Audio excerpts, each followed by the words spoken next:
We're live. We're kicking ass. We're working hard. We're trying to build. And yeah, we're just heads down, super focused, razor sharp. But anyway, it's Thursday. We survived most of the week. Markets have picked up again. Crypto, as we said, faster than any other of the fiat worlds. But anyway, today we got something packed with you. I'm going to go through what we're sort of seeing in the marketplace, come into some of the products and features that we're building and things that are coming down the road that we've been working on heavily and continue to work on. And then lastly, I'll go into some of your questions and address those. How you guys doing? Hope you're enjoying these, right? Please let me know if twice a week is too much, because it's a lot of work that we put into making sure that we give you the right kind of information and certain insights. We can do this every day. We could do this twice a week. If twice a week is too much and you just prefer we get better prepared, do lots more insights, and have longer sessions once a week, happy to do that as well. Let me know and write that in the comments if you're here. That's sort of that for now. Yeah, let's get the party started. And what have we been seeing? One of the topics that I don't know how to deal with this, but one thing that we're seeing is, that the defense stocks have been performing really well. So not only have the tech stocks been performing well, the defense stocks have been performing well. Why is that? Guess why? I think we're in a very tense environment right now. And as such, how do we deal with that? How do we manage that? And if you look here, there was an interesting graph that caught my attention that, this is really what sort of led to my sort of the theme around this Twitter show.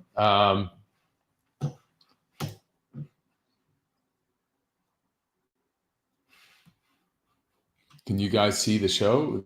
Let me know, or am I just talking to myself? The screen is apparently still black.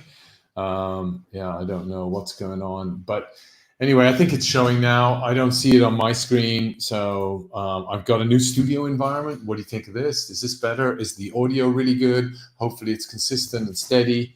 But yeah, we're here. I'm streaming and I'm showing, and I can see this is showing up on YouTube. So that's pretty good.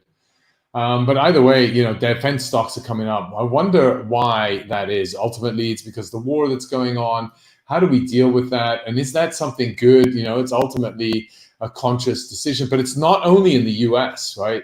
You're seeing the same in France, right? So ultimately, we are seeing the same in France, where and it decided not to share what I was going to hopefully share with you. Anyway, you're just seeing that's happening. So I don't know what defense stocks are really moving, which ones are going. We've looked at a couple of articles out there for you, and just to sort of identify what are some alpha, right? All of you love the alpha. And are asking what ideas to invest in, and you got to check your own morals. Are you comfortable with doing this? I don't invest in defense stocks. I personally focus more on just investing in what I know is aligned with my culture, my vision, my strategy, and that's really heavily tech focused. I focus mainly on tech, as you know, energy. And commodities, right? I think those are real world assets that are super interesting. Tech, why tech? Because tech is what's driving growth. It's bringing down unit costs. It's helping us attack inflation front end, and it helps us with productivity.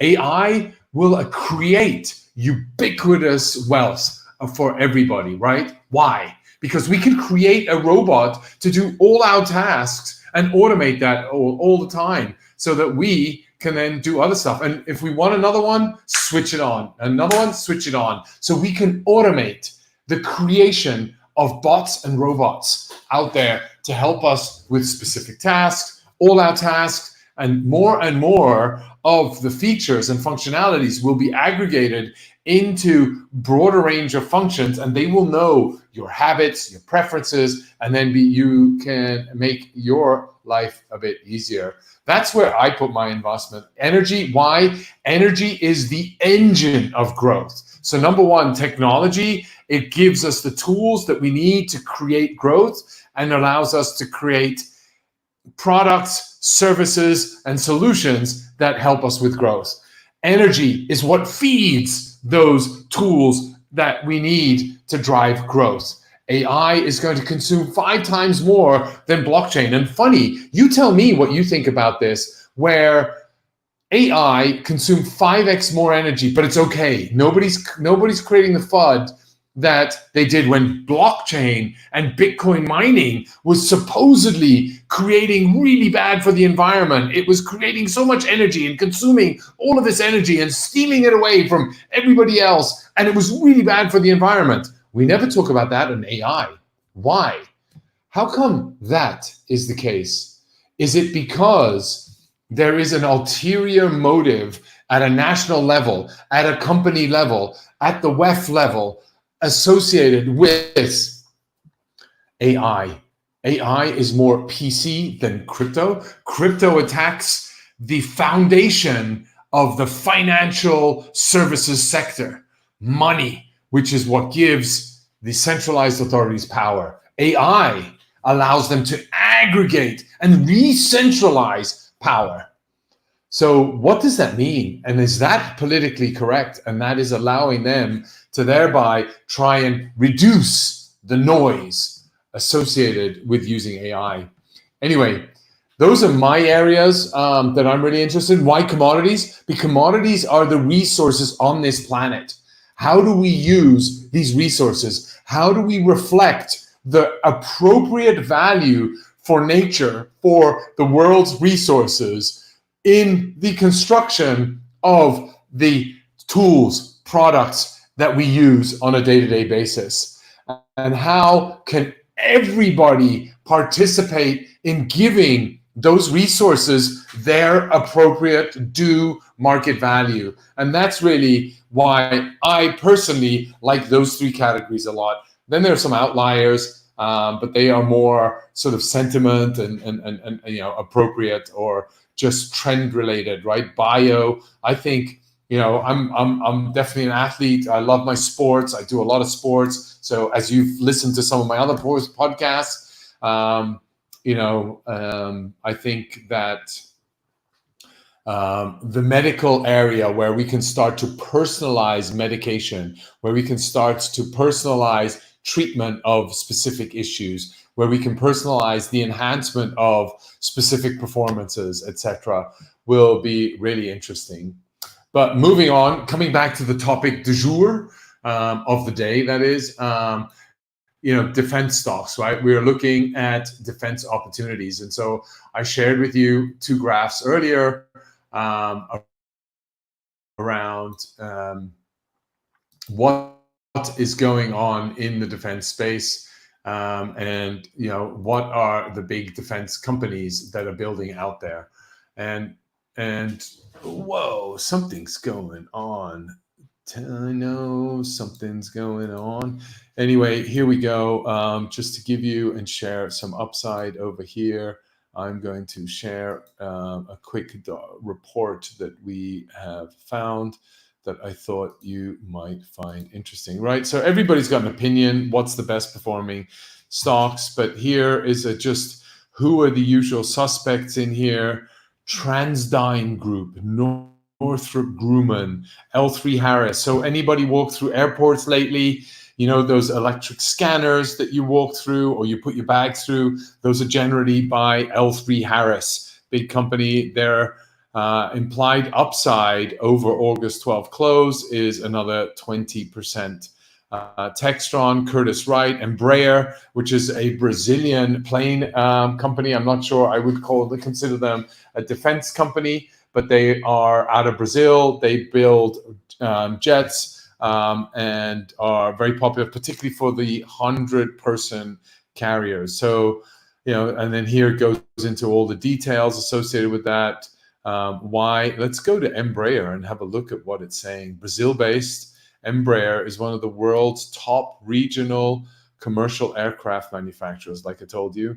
The company also makes private planes and military aircraft, including the Tucano single-engine pilot training and light attack aircraft.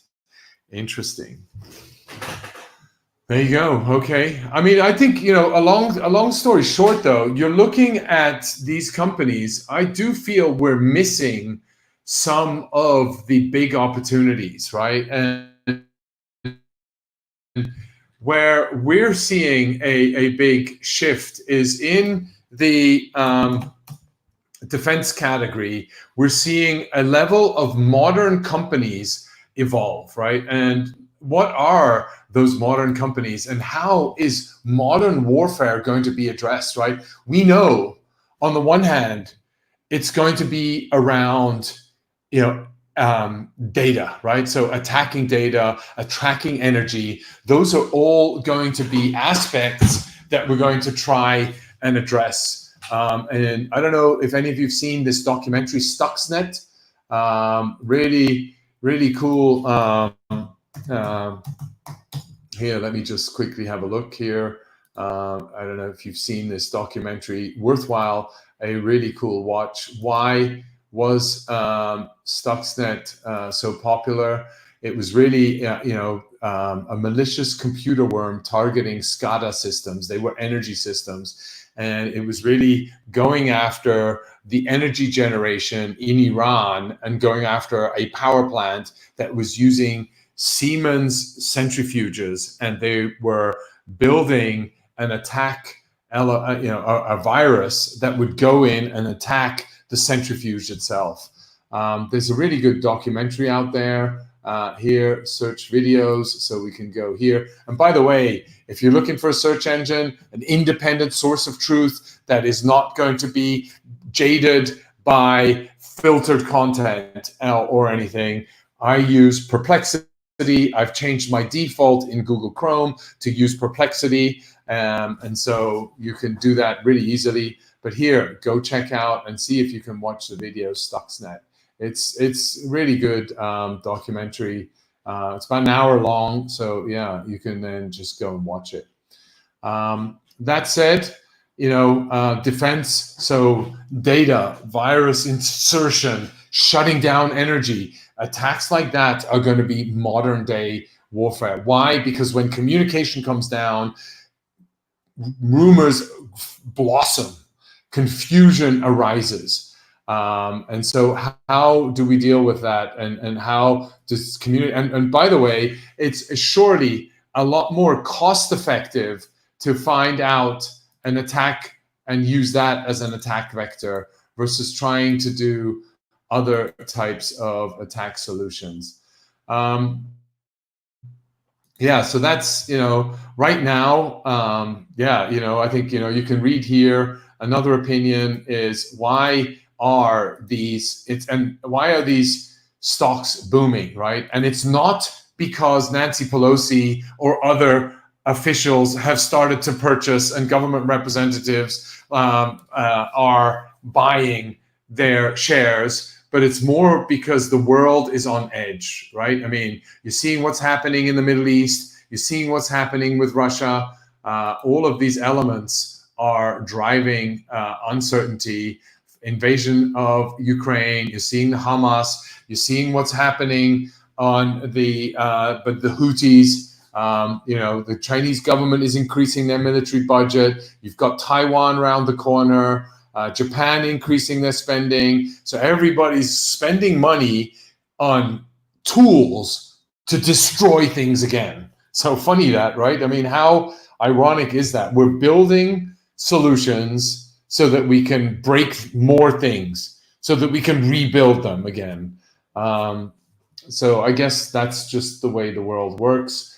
But if you're looking at it from a money perspective, let's have a look at why these companies. But here, this is the other thing I want to talk about: drones. I really think that there is going to be a new element around drone attacks. And if you've seen that with the Houthis, you're seeing them come up with, I know this is really triste topic to talk about, but I just wanted to talk about this here. There was another,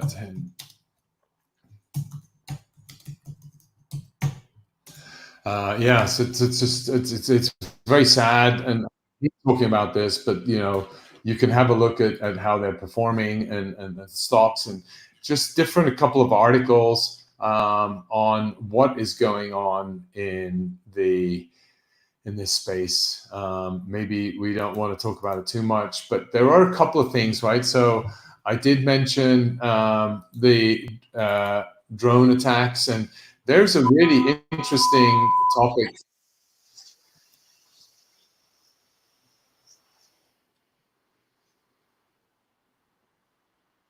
Here, I want to share this with you guys. Here, I don't know if you can see this. Here is this. Yeah, here. So this Your is kids the probably future have drone, one of these, right? Look at this drones. Not quite. Hell of a pilot? And so maybe No. I'll go. That skill is all AI. It's flying itself. Its processor can react 100 times faster than a human. The stochastic motion is an anti-sniper feature.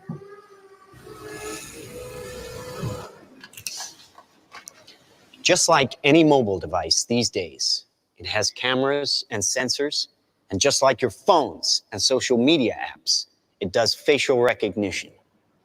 Inside here is 3 grams of shaped explosive.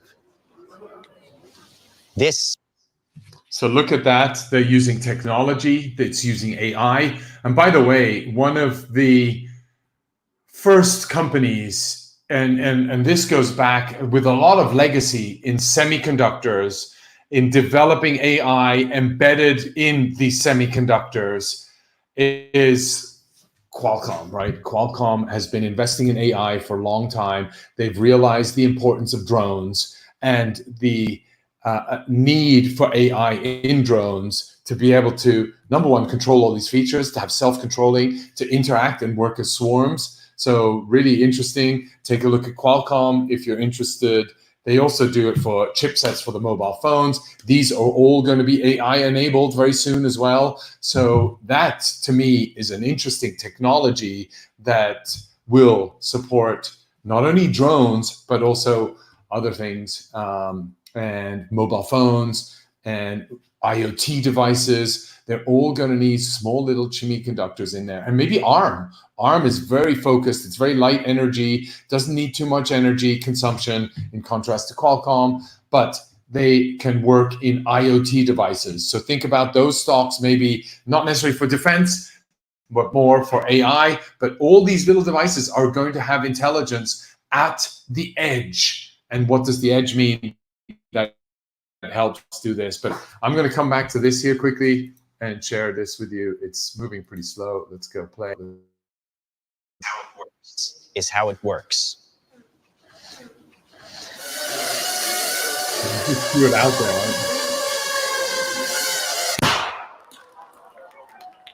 Did you see that? That little bang is enough to penetrate the skull and destroy the contents. They used to say guns don't kill people. People do. Well, people don't. They get emotional, disobey orders, aim high. Let's watch the weapons make the decisions. Now, trust me. Yeah, I'm not going to share that anymore. I think that's not on topic for inflation. But one of the things I found really important ultimately is for us to then also realize that out there is what is going on in the drone world, right? And what is happening in the manufacturing world, right? One of the reports that came out was the ISM report. And the ISM report is basically about the manufacturing in the US and how that's come down, right? And so less manufacturing is happening in the US. So we got to fix that. And part of the reason why is, look, it also means we're not ready to work anymore. What's going on with us? Why are we missing out on this, right? And so Balaji shared a quick tweet that I thought was interesting, not necessarily from Balaji, but look at how innovation and technology, where all these components are coming from. If you look at drone technology, they used to be in the US, in Japan, Europe, Russia, UK, but now all of these technologies, from power distribution board, brushless DC motors, propellers, the IMU module, camera, antenna, video transmission, remote control system, flight controller, all of these elements are all now, to a large extent, being built out in China. The US and Europe still doing a little bit, but no more in Russia and the UK. But China, the large portion of that has moved to China. So all the drone, and it's not just DJI.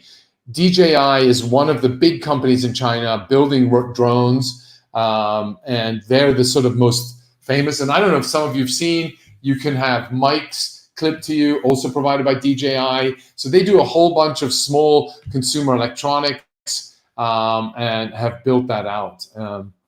So it's interesting how all the manufacturing has been moving to China, right?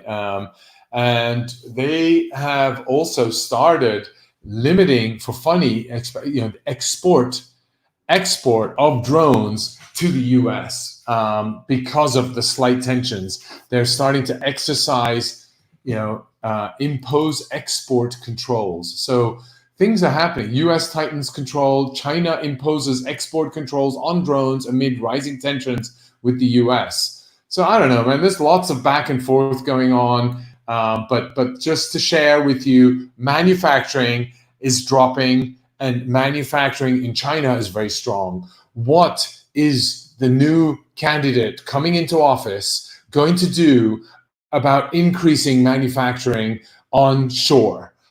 And how is that not going to have an impact on price of goods, right? It's all good to go around and announce that, oh, we'll bring the price of goods down and we'll do onshoring at the same time. Number one, needs a lot of investment to build out manufacturing, needs a lot of work to build manufacturing. We can get the robots going. We can use AI to manufacture products, which is great. And we can switch on new robots really quickly, but it's going to take time to build that out. And by the way, we need energy to fund and manufacture and build the manufacturing capability, but not only to build them, but to support them and support the AI and the data centers and the robots. And we need transformers. We need a reliable grid to make sure and maintain these manufacturing capabilities in order to bring unit costs down, because AI can help us do that.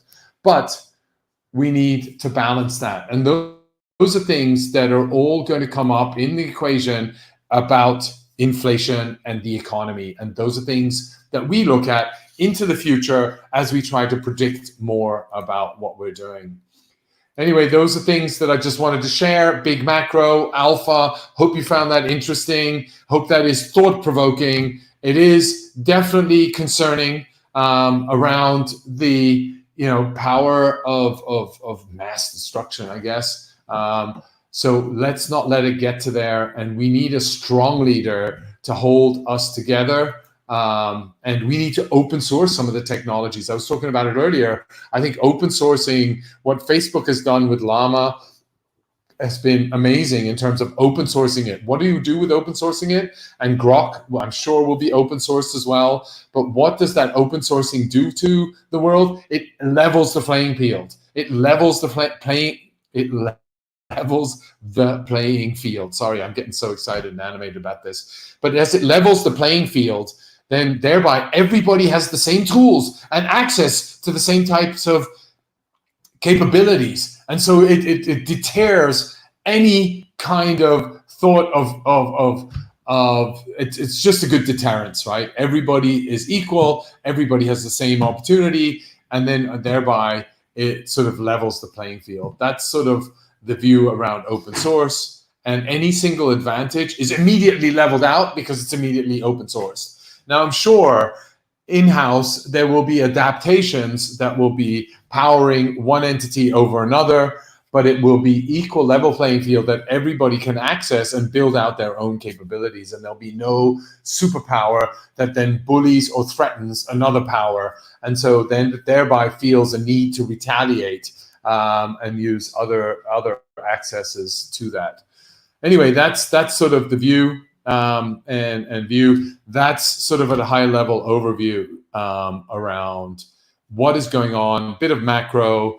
But the best thing that's been happening really is been the distraction of the Olympics, right? It's phenomenal how that's distracted all of us and kept our attention away from the Japan carry trade, away from the wars going on in the world. Why? Because we got 5,000 hours of sporting content that's keeping our attention focused on running the 100 yards, or the 100 meters, sorry, the 200 meters, the swimming across a 50-meter pool, and the shot put, the hammer throw, the rowing, all of that has been happening at the same time. So that's been keeping our attention off the other things and keeping us distracted, which is in a way a good thing. And in a way, why? Because it's dampened, and maybe the velocity of crash, the attention at the media level for just that, because there was nothing else to report. All of a sudden, all the media is concerned and happy to be able to report 5,000 hours of sports and build content around those 5,000 hours. So that's really interesting, and yeah, it was just interesting to see. And just one thing, and if you haven't been watching the Olympics, they've been pretty amazing. US coming out on top on every category in terms of golds and total medal count, and just goes to show that, yeah, I mean, ultimately from a sporting perspective, the US dominates in terms of the whole industrial complex in sporting. And maybe what we should do, let me know, should we cover sports and see what the economics are around sports? What are the growth opportunities, and what are some of the technologies in there? Happy to look into that. But anyway, the next topic we want to cover off is some of the innovations that have been taking place with Truflation.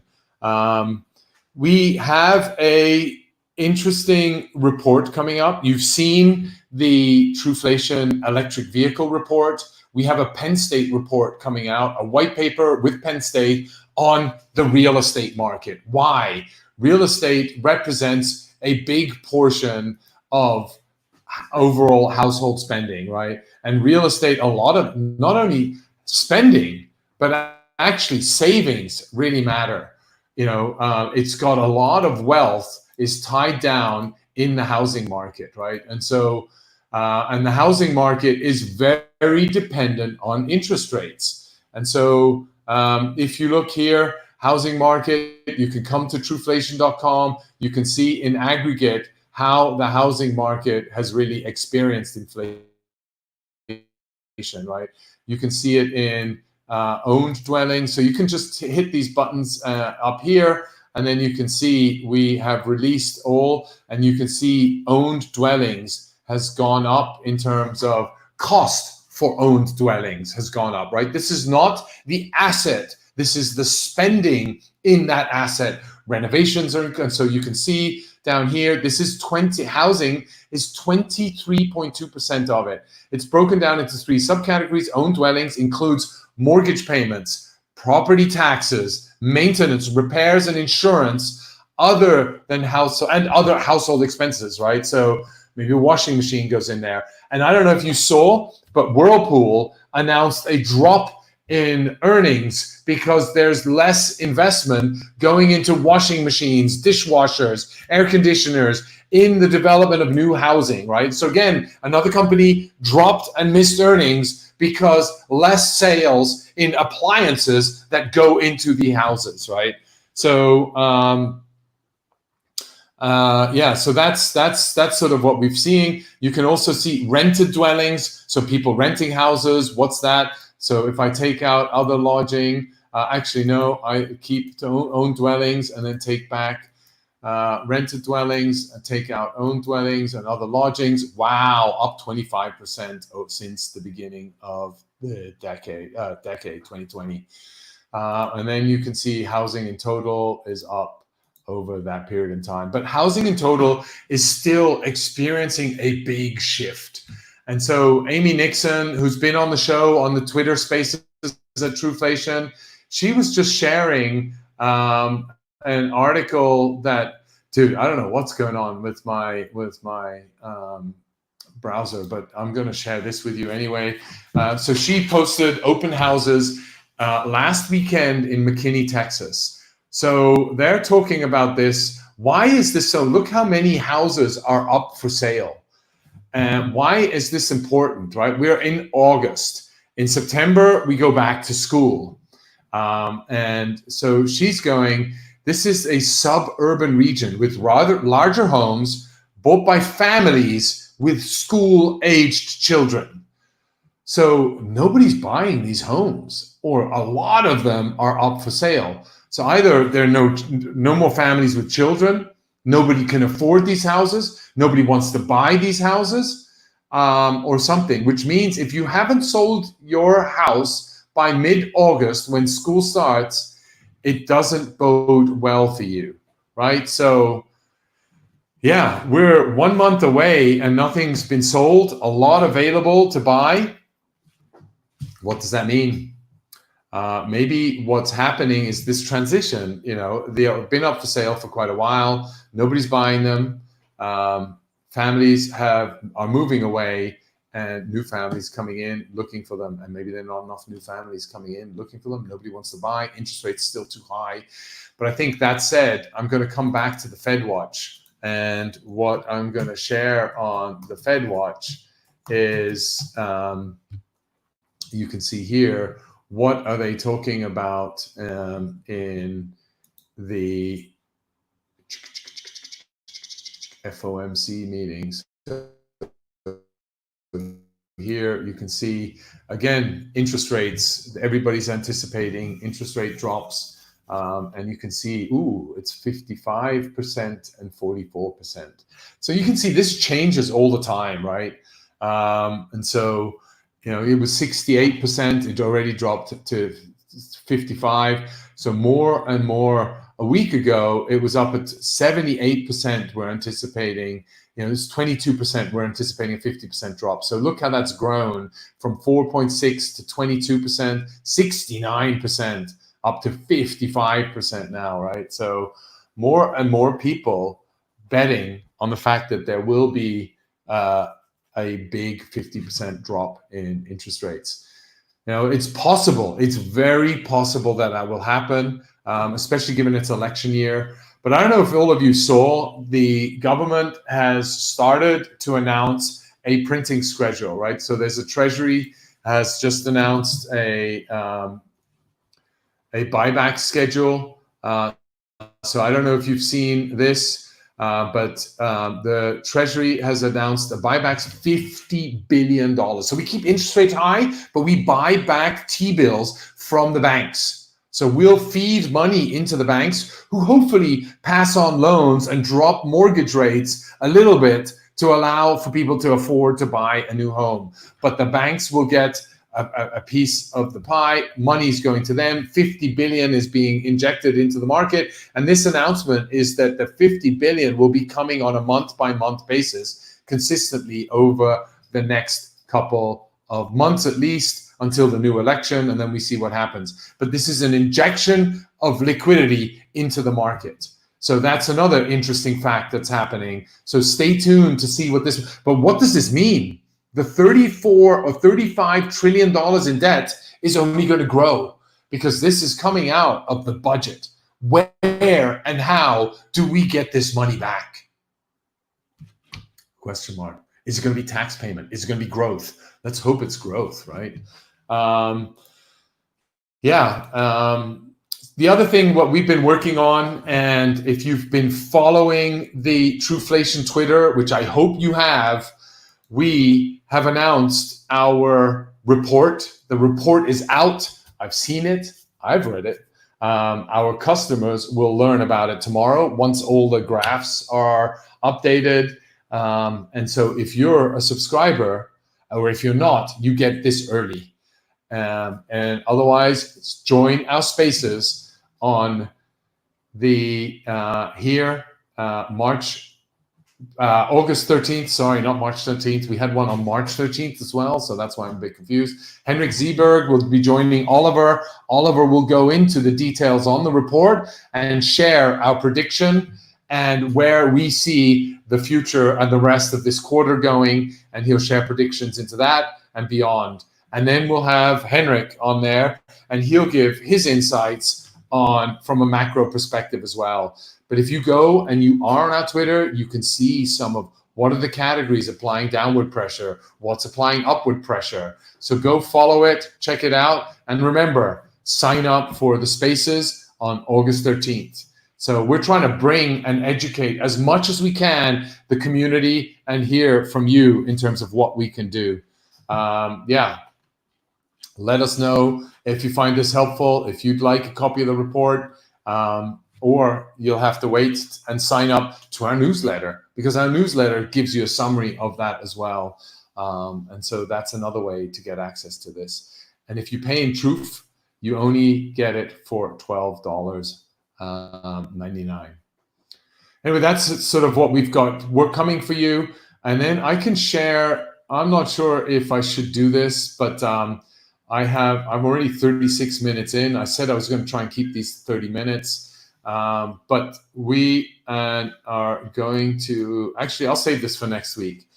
We've got a really good product coming, and we're hoping to be able to share that product with everybody.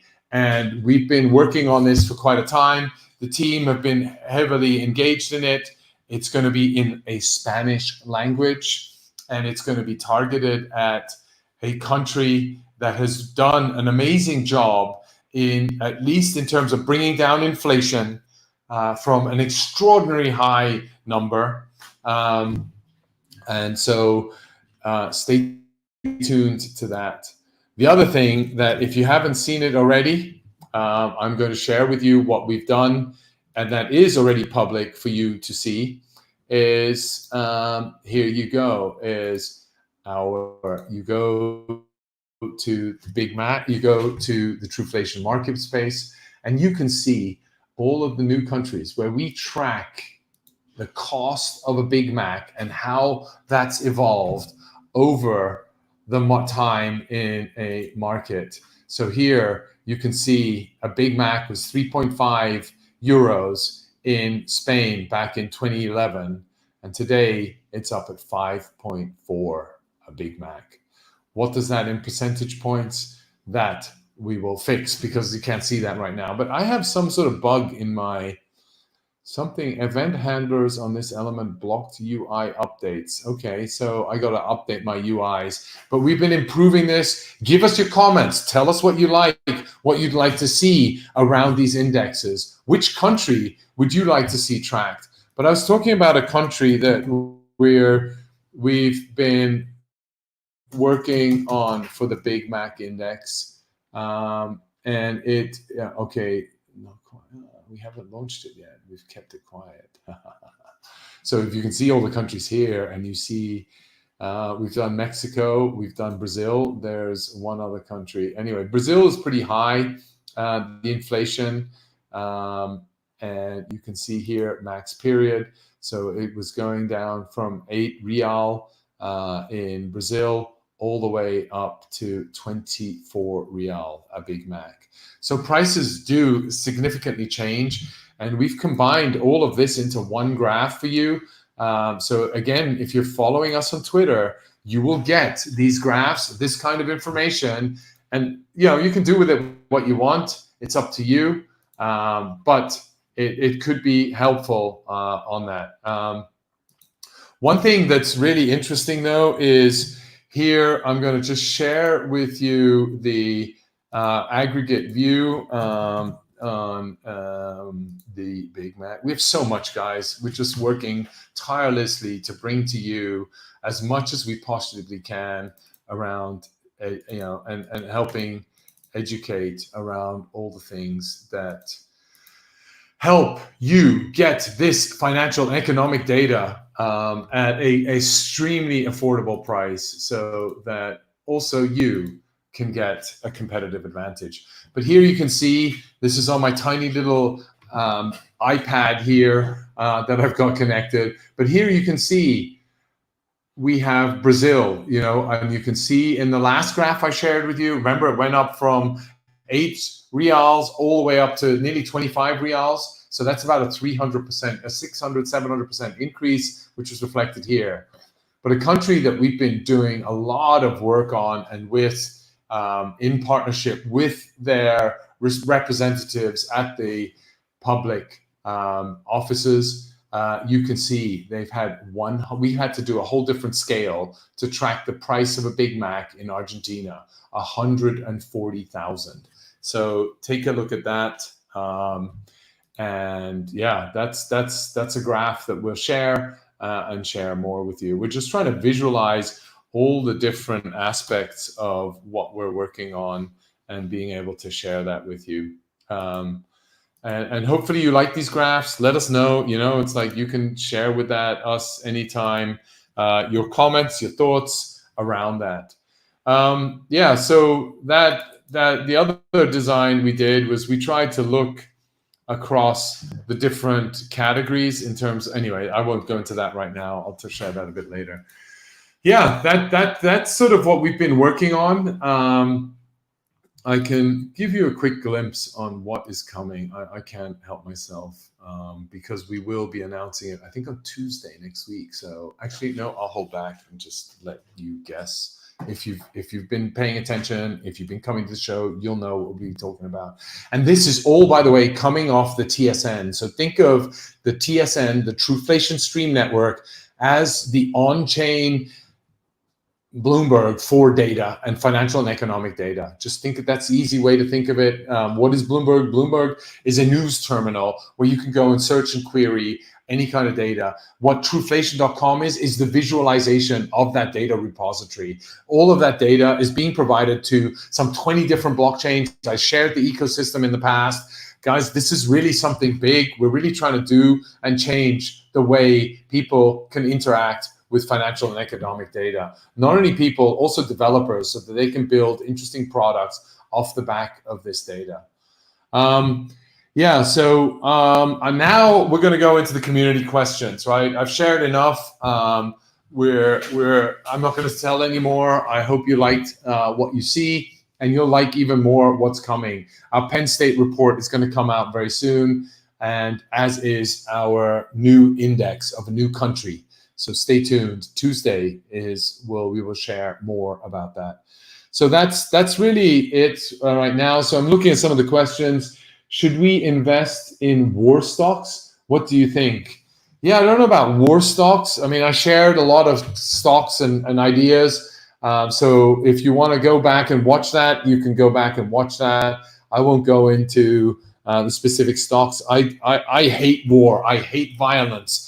I think we should find peaceful ways to work our way out of this, but we will need to roll up some sleeves and actually get some work done. And it won't be easy, but we can do it, and we can have a lot of fun getting together on this planet, sharing the resources that we have in an equitable and financial profitable fashion for the planet and for individuals that are contributing, and provide the right kind of rewards to the right kind of contribution for the right kind of merit that everybody goes into it. I look at it a lot like sports. You put in a lot of effort, you win the medals, and the more effort you put in, the better you get at it. And I think from a work perspective, we should be rewarding all the participants equally so. And that's the kind of environment we want to create, a meritocracy that rewards people that contribute accordingly. Hopefully we don't have to invest in them. Yeah, exactly. That's exactly my thought, crypto hobbyist. From YouTube just now, Juan, investing in alarming topics. Yeah, that's exactly what I was saying. Eco Bike Fin. I'm torn on this. While I understand the lure of profiting for more, I believe it's a moral duty to invest in sustainable, eco-friendly initiatives that benefit humanity, not fuel conflicts. To my heart, baby. Yeah, no, Fin. Eco Fin, Bike Fin. Totally agree. It's definitely a challenge, but some people just want to make money. It's like, and if we have leaders that are constantly, stoking the fire, what do you want to do? We all have to survive, and some people will find and are comfortable with doing that. I personally, like I said, I will try and find technology-related tech companies that are building components that may be added into some of these, companies. And you heard my comments. You heard which company, so I won't go into that again in the sense of time. BTC Nature Read. Natureed, BTC Natureed, Paul Bitcoin Lover. There you go. I'm loving the transparency of Truflation data feeds. It's about time we have a decentralized service, provide accurate info, economic and financial. Totally agree. I mean, that's why we're doing this. And I think people are beginning to appreciate it, especially in economies that are don't have the reputation for being more transparent, especially in an environment where the faith and the trust in the given institutions is waning. And as they wane and as they drop in trust, as the trust deteriorates with the existing institutions, we need an independent source of truth that's not biased. And I think certain institutions and governments are beginning to appreciate that and understand the longer term benefit of that. And we're here to build something for the long term. We're not going away. We're committed to developing this product and building this out. And so we're going to work with whoever we can to make sure that we can provide the most biased, independent, verifiable, immutable, censorship-resistant source of truth. Transparent as well, by the way. Sorry if I dropped that name, but too many buzzwords. Here, Bozo Hero, sometimes you wish the Fed was looking at your index instead of the crappy CPI data. Yeah, look, we've tried working with the governments. We've talked to the BLS.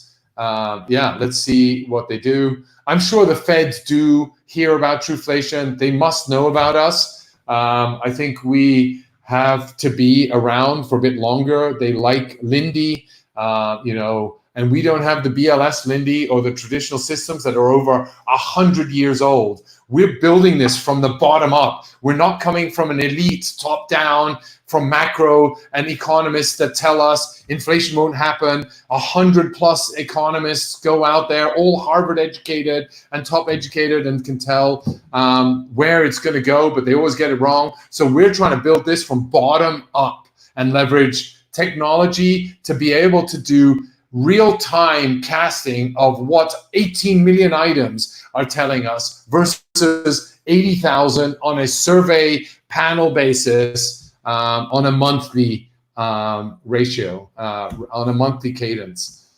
So we're not trying to do that. Anyway, Bree M82, the Bank of England is killing the country with currency debasement and negative real estates. Totally. Negative real rates. Yeah, definitely. They've been robbing poor people, working class, and earning savings in decades. This is the cause of cultural wars. Yeah, I definitely think there is something to that, right? The current dissatisfaction amongst the population in the UK, cost of living rising. And in the UK, in aggregate, we know how that's been rising, right? We've seen that. And we have that in the aggregate UK. I mean, costs are up 40% over this decade. I mean, it's here, you've seen, you go to Truflation, go to the UK aggregate index, you can see, look at this. I mean, it's 37.25%. inflation. So if the cost of goods and food, look at food. Food is up 42%, right? So the cost of food rises that much. And based on some historicals, you can see that has a very, it's attacking a very core basic need in the Maslow's hierarchy. So how do we deal with that, right? And that creates a level of frustration, irritation, and all the meanwhile paying taxes, having to contribute to society, having to go to work. And then all of a sudden, the influx of immigration, the participation of a new community into a society that has spent decades and centuries building up a cultural conformity, a cultural alignment around taking a nation state to where it wants to go, all of a sudden being overwhelmed with immigration, a lot of the contribution and infrastructure that's been built out, supporting this overwhelming immigration that it cannot deal with. How do you handle that? And that doesn't want to integrate, doesn't want to contribute in the same manner. You need to find a right balance with how much can we take in, how do we manage that intake, and how do we integrate that, right? And in business, we see that all the time. There's this acquisition fear. Every dollar you spend on the acquisition, you need to spend 3 times that dollar on integrating the acquisition from a technology perspective, from a people perspective, a cultural adoption perspective, as well as a sort of a supply chain integration. All of those elements need to be integrated. So every time we bring new integrations in, new immigration into a population, into a culture, if it's too overwhelming, it has a huge drag on the P&L of that nation. And when nations are suffering debt, how do they handle that? They can't afford it anymore. They can't build out and support that. At times, we can support that. In times of need, I'm sure we can do that. But the existing administrations, the existing politicians, the existing lawyers and accountants that are running countries have failed to manage their balance sheets and their P&L. And as a result, it's becoming too costly. And who's bearing the cost? The people that have been contributing to their P&L. And so we need to fix that. And we're trying to identify all the areas of opportunity for growth. We've talked about it: energy, technology, biotechnology, clean technology. All of those, if allowed to let innovate, if allowed to let rip, then they will generate significant growth that will help address the needs for everybody. And that's what we need to do. That's what we need to fix. And we can leverage technology to drive innovation, to create transparency, to create insights. And I know I'm idealistic, but I'm an entrepreneur, so I always think positive. Anyway, on that note, I've been here 50 minutes. I don't want to talk anymore. I got to go. I got my next call coming up in 2 minutes. So thank you, everybody. Hope you enjoyed that. Please hit the like, subscribe button. Let me know if you want this once a week or twice a week. Twice a week. Otherwise, we'll do it for once a week if that you find that more interesting and it's better. But hope you enjoyed that. Let us know, and we will try to continuously improve how we bring to you better insights on the economy, on different countries, on inflation, on macroeconomic economies, financial data, etc., etc. So sign up, Truflation.com. Follow us, Twitter, you know the lights. Thank you, everybody. Have a happy Thursday and happy weekend, and catch you on the other side Tuesday. Remember, join Tuesday. Tuesday, we've got some really cool announcements. On the 13th, the Twitter Spaces. Listen to the future of where inflation is going to come out at. And maybe there is additional alpha for you in that. But we've got lots of announcements again on Tuesday, so stay tuned. Thank you, everybody. Have a great weekend.